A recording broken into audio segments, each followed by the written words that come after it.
everybody. It's a beautiful fall morning and I'm out at Larrabee State Park. I'm here to look at some geology.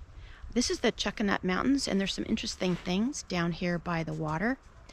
First thing I want to say is I'm not a geologist and I've just read up a little bit about this, and so I'm going to just share what I've read. The two books that I've used for resources for this is one, Geology Underfoot in Western Washington, and that's by Dave Tucker. And he has this location as a field trip in his book. The other book that I've used is called Roadside, Geology of Washington, and that's by Miller and Cowan. And they have interesting information. They show you the rock formations really across the whole state. The different roads like I-5, I-90, Highway 20, Highway 2, and they have different stops along the way where you can learn more about geology. So let's go walking a little bit here and I'll show you where we're going. Come down from the parking area. There's a bandstand. It's a great place in the summertime. Lots of people out picnicking. So Larrabee State Park was the first state park in Washington. It was donated by Charles and Frances Larrabee, November 1915.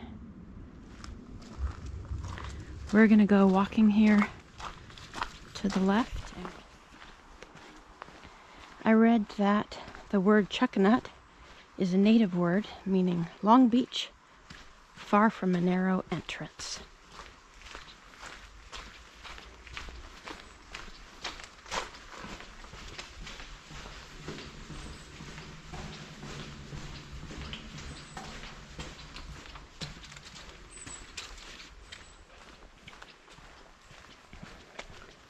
Just a short walk over here. I also read that the Chuckanut Mountains are the only place where the Cascade Mountain Range comes and reaches the coast.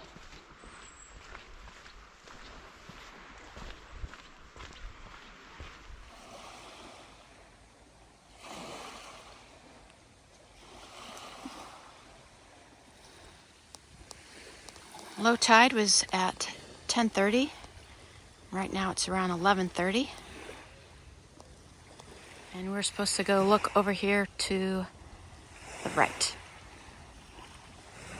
The Chuckanut Formation rocks formed from about 55 million years ago to 35 million years ago, long before our current Cascade Mountains. The sediment was deposited by rivers and streams flowing across a low-lying floodplain.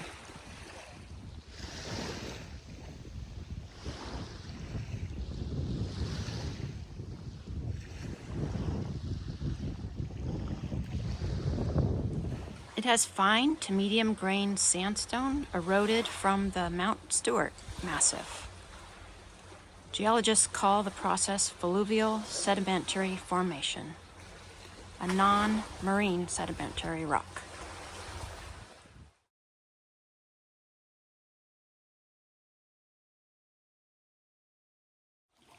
The Chuckanut Formation is estimated to be 26,000 feet thick, which is the same as 8,000 meters.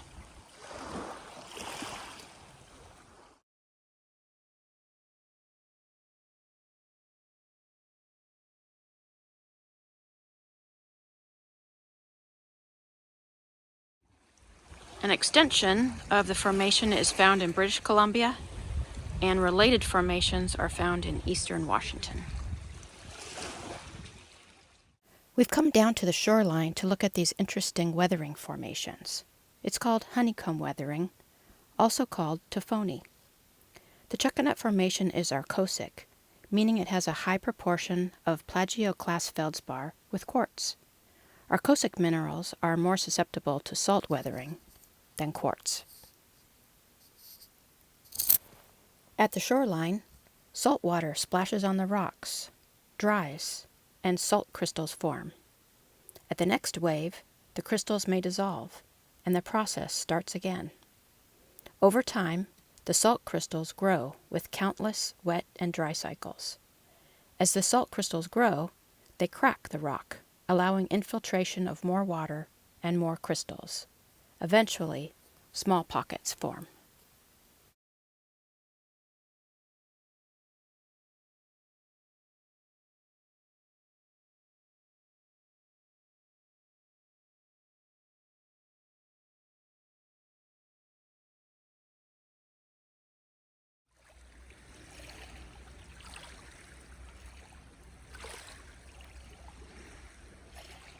There's another beach area we can access.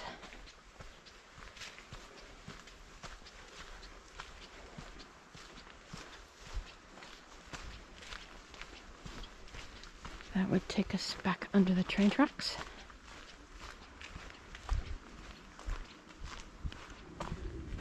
So you get here to Larrabee State Park by taking Chuckanut Drive, and I got here from coming from the south. You get off I-5 in Burlington. It's a 22-mile road. It's about first 10 miles there are through the flat farmland. Then you start climbing up a little bit. It's a curvy, rocky road. There's a few pullouts. There's some houses along there too. You can really see the rock formations. It's harder to stop and look at them though. You can see them mostly from while you're driving. The pullouts have lots of trees, and you also can get views of the Samish Bay, Chuckanut, and Bellingham Bay. We're almost at the beach here.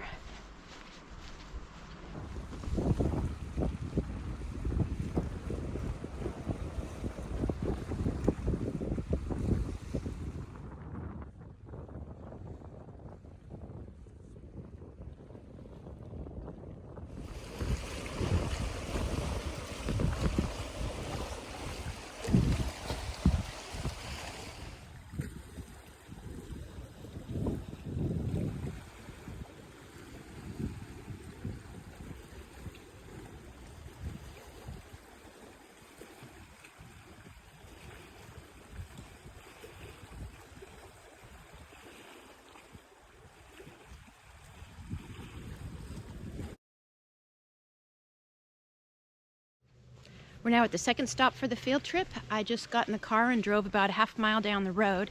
This is the trailhead for Lost Lake and some other trails. I'll put a map up there. Yeah, we're gonna cross the road and head down a little bit of a trail down to the beach. So, turn the camera around, show you where we're going. That's where the main park is, where you get to the beach, and there is camping over that direction. We're gonna cross the road here and follow the sign for Clayton.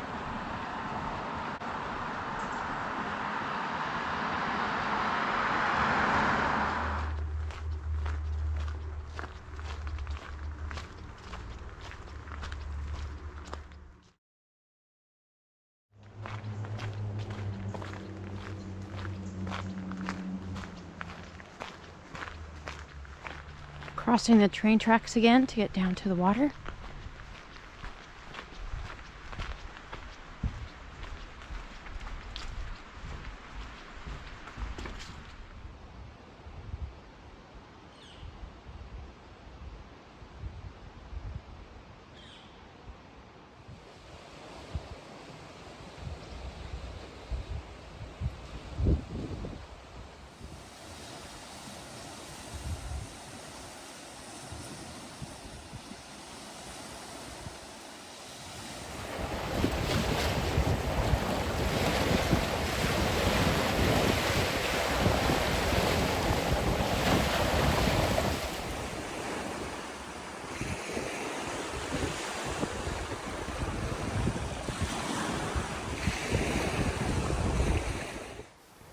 Being here at low tide gives us a great opportunity to see the rocks below the average tide line.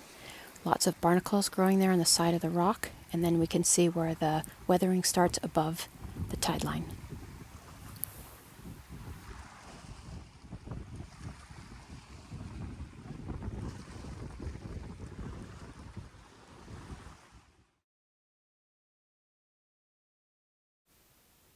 There is also algae that colonizes on the rocks. Here it is black. As it grows, it forms a sort of film where salt crystals grow on top, but not underneath. It ends up protecting the rock.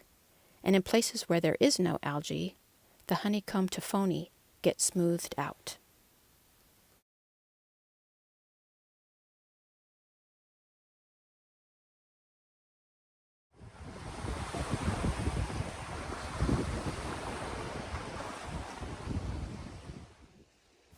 I hope you enjoyed the video, and I hope that if you live in the area or if you're visiting, that you can stop by Larrabee State Park and see some of these rocks for yourself. Have a great day.